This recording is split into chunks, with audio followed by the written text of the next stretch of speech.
గండికోటలో minor బాలిక హత్య కేసులో అధికారులు దర్యాప్తు ముమ్మరం చేశారు.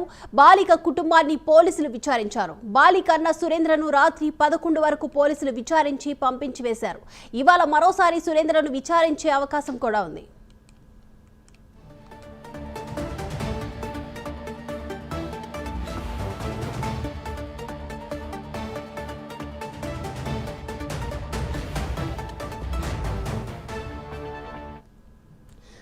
గండికోటలో మైనర్ బాలిక హత్య కేసులో అధికారులు దర్యాప్తు ముమ్మరం చేశారు. బాలిక కుటుంబాన్ని పోలీసులు విచారించారు. ఈ నేపథ్యంలోనే బాలిక అన్న సురేంద్రన్ కూడా రాత్రి 11 గంటల వరకు విచారించి ఇంటికి పంపించేశారు.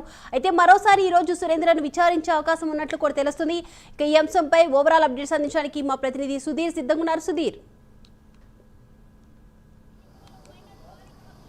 Thank you Deepika. ముఖ్యంగా చూస్తే కనుక గడిచిన 5 రోజుల నుంచి కూడా ఏదైతే మైనర్ బాలిక హత్య కేసు అయితే కనుక మిస్టరీగా మారిందని చెప్పుకోవచ్చు. ఇప్పటికే చూస్తే కనుక పోలీసులు అయితే కనుక అనేక కోణాల్లో కూడా ఈ కేసుకు సంబంధించినటువంటి సాక్ష్యాలను తీసుకొచ్చే పనులు కూడా పడ్డారని చెప్పుకోవచ్చు. అయితే ఇటీవల కాలంలో మనం చూసుకోవచ్చు, గడిచిన ఏదైతే వైష్ణవి హత్య జరిగిందో ఆనాటి నుంచి కూడా ఈనాటి వరకు కూడా పోలీసులు అయితే కనుక కొన్ని ముఖ్యమైన సాక్ష్యాలను మాత్రమే ఛేదించారు. ఈ కేసులో ఎవరిని దోషులుగా తేల్చారన్న దానిపైన అయితే కనుక మల్ల గుల్లాలు పడుతున్నారని చెప్పుకోవచ్చు. అయితే ముఖ్యంగా చూసుకుంటే కనుక ఏదైతే మొదట చూసుకుంటే కనుక లోకేషే ఈ హత్య చేస్తుంటాడని చెప్పి లోకేష్ను కూడా పోలీసులు అయితే అనుమానించడం జరిగింది. అయితే దానిపైన కూడా రాయలసీమ రేంజ్ డిఐజీ కొయ్యా ప్రవీణ్ కూడా పూర్తిస్థాయిలో కూడా క్లారిటీ ఇవ్వడం జరిగింది.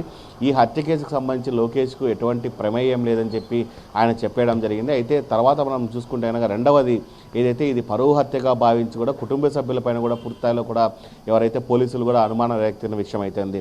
అయితే మొదటగా మనం చూసుకుంటే కనుక ఇక్కడ ఏదైతే వైష్ణవికి సంబంధించినటువంటి పెద్దనాన్న కొడుకు ఎవరైతే సురేంద్ర ఉన్నారో సురేంద్ర చుట్టూ కూడా ఈ కేసు తిరుగుతున్న నేపథ్యంలో కూడా సురేంద్ర కూడా మీడియా ముందుకు రావడం జరిగింది. అయితే అతను కూడా మీడియాతో మాట్లాడడం జరిగింది. అయితే తన చెల్లెల్ని ఎవరైనా సొంతంగా చంపుకుంటారా అంటూ కూడా అతను మాట్లాడడం జరిగింది. అయితే గడిచిన కాలంలో కూడా పూర్తిస్థాయిలో అటు లోకేష్ ఇట్లా వైష్ణవి ఇద్దరు కూడా పూర్తిస్థాయిలో కూడా లవ్ చేసుకునే నేపథ్యంలో కూడా కేవలం మందలించని తప్పితే నేను కనీసం అంత క్రూరంగా చంపాల్సిన అవసరం నాకు లేదంటూ కూడా సురేంద్ర అయితే కనుక మీడియా ముందు వాపడం జరిగింది.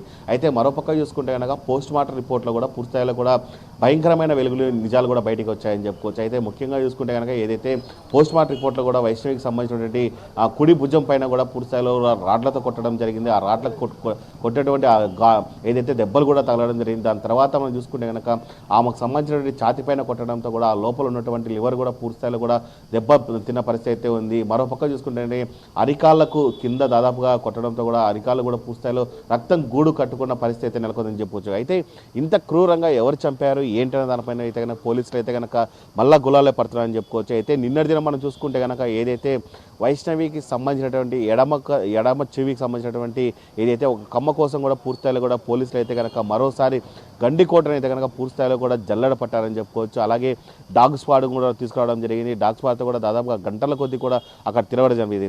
అయితే పోలీసులకు ఎటువంటి ఆధారాలు ఉన్నాయి వాళ్ళ చేతులు ఏంటనే దానిపైన కూడా సర్వత్రా ఉత్కంఠని చెప్పుకోవచ్చు. అయితే ఇదంతా ఇలా ఉంటే కనుక పూర్తిస్థాయిలో లాస్ట్ అండ్ ఫైనల్గా చూసుకుంటే కనుక పోలీసులు అయితే కనుక ఎట్టకేలకు మనం చూసుకుంటే కనుక వైష్ణవికి సంబంధించిన కుటుంబ సభ్యులపైన పూర్తిస్థాయిలో అనుమానిస్తూ కూడా వాళ్ళని అయితే కనుక నిన్నటి దినం కూడా పోలీసులు అయితే కనుక విచారణకు రావాల్సింది అనే నేపథ్యంలో కూడా వాళ్ళందరినీ కూడా ఏదైతే ప్రొద్దుటూరు 3 టౌన్ పోలీస్ స్టేషన్ కూడా పిలిపించుకోవడం జరిగింది. ముఖ్యంగా ఎవరైతే వైష్ణవి తల్లి వెంకట సుబ్బమ్మ కావచ్చు, అలాగే వాళ్ళ ఫాదర్ కావచ్చు, అలాగే ఆయన అన్న అయినటువంటి సురేంద్ర కావచ్చు, కొండయ్య, బ్రహ్మయ్య వీళ్ళందరినీ కూడా పూర్తిస్థాయిలో 3 టౌన్ పోలీసులు కూడా పిలిపించుకోవడం జరిగింది. Right, thank you Sudheer.